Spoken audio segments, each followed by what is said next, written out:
Hey there everyone, Lord Frigid here with another Aether Raids gameplay video. Today we are back in Astra season, kicking things off with a new team. I put this together like the day after the last Astra season ended. I had a team in this team slot that I hadn't used in ages and ages, and I decided I needed something fresh in there. And this is what I came up with. And it was a lot of fun to play this team. So first match here, the team has a lot of space pressure, it looks like, but it's almost all Veronica. As you can see, when the rest of the enemies moved, they didn't even come close to Veyle. A lot of that was the fact that the Fomortis was forced to get the refresh after Robin moved.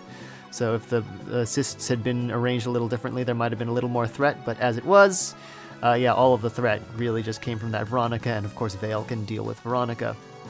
And here you're getting a little bit of a taste of what this team can accomplish. With Dogger ally supported to Claude, she provides him with the Pathfinder status at the beginning of the turn. And with a fate changed, Chrom can copy those statuses. In fact, the Chrom-Claude synergy is quite significant, where Claude depends on having bonus effects on his person, and he can apply them to himself. Chrom also depends on having bonus effects, but he doesn't apply them to himself, but he can copy them from Claude. And that's basically how this team plays most of the time. And we'll see that in this match, or in the future matches. Starting with this one right here, number 2, I started things off with a turn 1 initiation. Since this team does have quite significant mobility, you can see here that one of Claude's, his biggest weaknesses, if you can really even call it that, is that he only has 2 move. And only having 2 move is a bit of a liability in some situations, but with Chrom on the board, I can get him moved towards the enemy without burning Chrom's action. Well, I mean, it takes away his 1 action refresh from a fate changed. But it basically gets Claude in there for free, and it gives me a lot of flexibility to continue on doing just about whatever, right? And of course, I have the additional capability to have Gale Force with my cavalry. Both of them have accelerate special trigger and special cooldown charge acceleration in combat, so they activate Gale Force really easily. Here I placed Claude on the defense tile, basically to just deny the defense tile to Mark. I'm pretty sure Claude gets a KO with lethality even if Mark is on a defense tile, but I figured play it safe. The other enemies can't reach him anyway, so let's go ahead and give Claude the defense tile. He has in range of the Panic Manor, but of course one of his bonuses, one of his self-granted bonuses is Null Panic, so it really didn't matter. And now there's really no way for the enemy team to get to me, so I am home free. So this team has a lot of ways to play. It has mostly hit and run. It has some Gale Force rushdown capabilities depending on the enemy layout, and it even has a little bit of enemy phase, mostly from Claude, but Chrom can actually fight a little on the enemy phase too, although he's without 2-range counter, he's not quite as good at it. And that's something we'll see play out in the future as well. For match number 3, we're actually taking a bit of a detour. I deployed a basic wall-breaking team against this prison setup. I don't think I've seen a map like this in Astra season yet, at least on the latest round of Aether Raids gameplay videos since I made my return. So for those of you who are unfamiliar, a prison setup is what I call a map where the opposing units are imprisoned by the map designer's own structures. So pretty easy start here. I just was able to take out Alchrist with Veyle, and the rest of the map basically follows the same sort of theme, where I just walk at the enemy and they can't do anything about it. If the enemy had been if the team comp had been a little more mobile, for instance, if they'd had just not basically chock full of armors, I would have used the ability to snipe things from over walls a little more, what's the word? A little more, not religiously, but it's something along those lines. Basically, I would have hit things from over buildings more instead of actually breaking open the the position a little bit and allowing the enemies to advance toward me. But since the enemies were pretty low mobility to begin with, it was no trouble to open up the position and just move in. For match number 4, we are back on the movement-heavy team. I need to come up with a name for this team too. Maybe I'll call it Pathfinder. That seems like a pretty good name for it. This team has a lot of space pressure with the warp power from the Sonya, and interestingly, taking out the Hector limits that pressure because he can now no longer act as a warp point for Sonya, so it's perfectly fine to leave Claude right where he is, 2 spaces below the healing tower. And then I actually ended up miscalculating this a little bit. Somehow I thought that I'd be able to get Dagger in on the enemy forces, and of course she's like way on the other side of the map.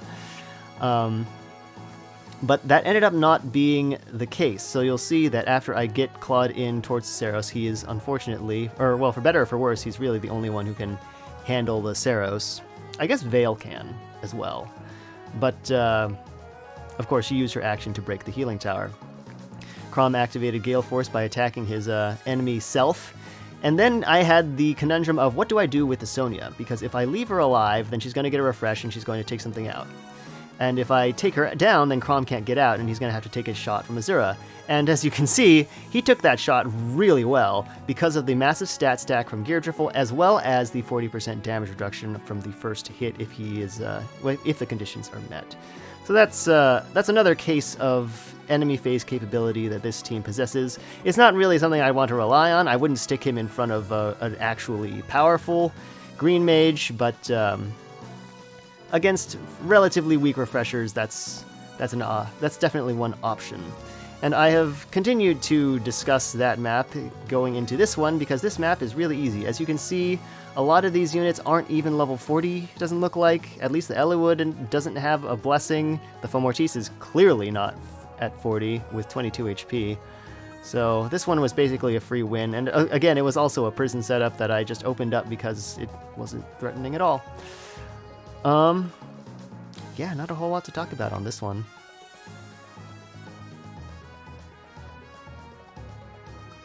For match number 6, we have a much more difficult map. It's not really a 7-slot trap, it's just kind of a space pressure setup. I think in the olden days, it was, if that's really what you can call it, it was called something akin to a T setup or something like that. Interestingly, Claude is able to demolish Duma despite the color disadvantage because, you know, instant lethality is fair and balanced like that. And because the heavy trap was real, I was able to move in on the Freyr instead of having to fully retreat. There were full retreat options. Obviously, Naga could have used Smite there, and then Veyle could have repositioned Claude down to get everyone out of a hypothetically non-gravitied Freyr threat range. But since that wasn't necessary, I decided to just move in and hopefully try for a more aggressive approach.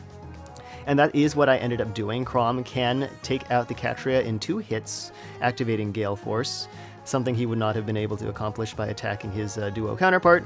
And because I've already scouted out the real heavy trap, Veyle was able to walk onto the fake one to grab the KO on the enemy's Chrom. Now, the tricky part here is taking out the Saros, because as I mentioned before, only Veyle and Claude are really capable of doing that. And I really wanted to trap the Thesir, so I needed to take the Saros out. And that was the sequence that you just saw, that was the only sequence that I would have been able to do that with. Unfortunately, there was no way to refresh Claude to get the KO on Saros, and then also get him to safety. Well, I mean, Thesir wouldn't have killed him, but he would have taken her out before I could get the Aether structures, so that would have been a problem. Match number 7, we have a Lost Castle, I think this is called, the terrain at least. I approach this much the same as I do other Lost Castle setups. I just have Wallbreaker go in, take out the Far Save armor, and from there we're basically home free. So I ended up doing a Gale Force rush down initiation. Of course, the safety fence was able to lock down the enemies on turn number 1. And then here Claude is able to easily take down the Fomortis and Canto away. From there, with the positioning with the Smite of Dagger, applying a new Pathfinder stack, Chrom was able to use a Fate Changed on Claude to give Dagger the ability to go after the Mirabilis and Canto in front of the Heather, I think her name is. And then Chrom was able to take down the Harkin and then the Maria, trapping both Arval and Heather. enabling me to get a really swift, or a really simple, rather, cleanup for this match.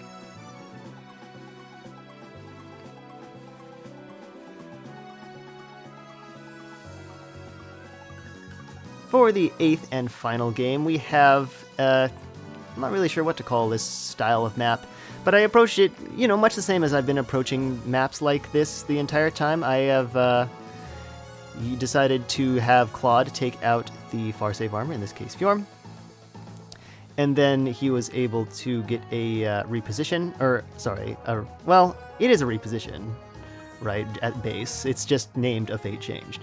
And then Chrom gets his extra action so he can walk out of range of the Temera. I was thinking about possibly having him attack her, and then I realized, wait, the Fomortis has near save, that's right. So I was not able to do that. Of course, Fomortis does block the Gale Force charge, and I really would not have had any way to get Chrom back out to safety if I had made that attack. So I did have to just do that quick hit and run, let the safety fence do its job, and then engage on the next turn. Now, technically, after the Deep Star gravity effect, Chrom is fine exactly where he is, but I decided to reposition him out anyway. That actually has gotten me into trouble in the past, where I reposition my units too far away, and then I can't properly respond to the enemy's advance. But in this case, and especially with a team like this that excels on the mobility front, it didn't end up being a problem. So Claude was able to hit the Triandra here, apply the gravity effect to the Saros, and interestingly, the Asker went down to the Chrom. I wasn't sure if Chrom would quite have the punch required to take him down, but with all that stat stack he gets off of his weapon, he was able to do so quite nicely. And from here, of course, we have Aether Structure Destruction with Dagger and Naga, and then Claude can finish the Saros off. And that is it. I hope you all enjoyed this episode of Aether Raid's gameplay as much as I enjoyed actually playing those battles. As I mentioned before, this was a lot of fun, actually. Probably the most fun I've had in Astra Season in quite some time. Normally I find Astra Season quite tedious, but with this player phase heavy sort of rushdown style squad, I think I may have turned the corner on that chapter. So we will see how that goes going into the future. Next week, I do plan on having a video up for Light Season, so do look forward to that. And as always, thank you so much for watching, and I will catch you next time.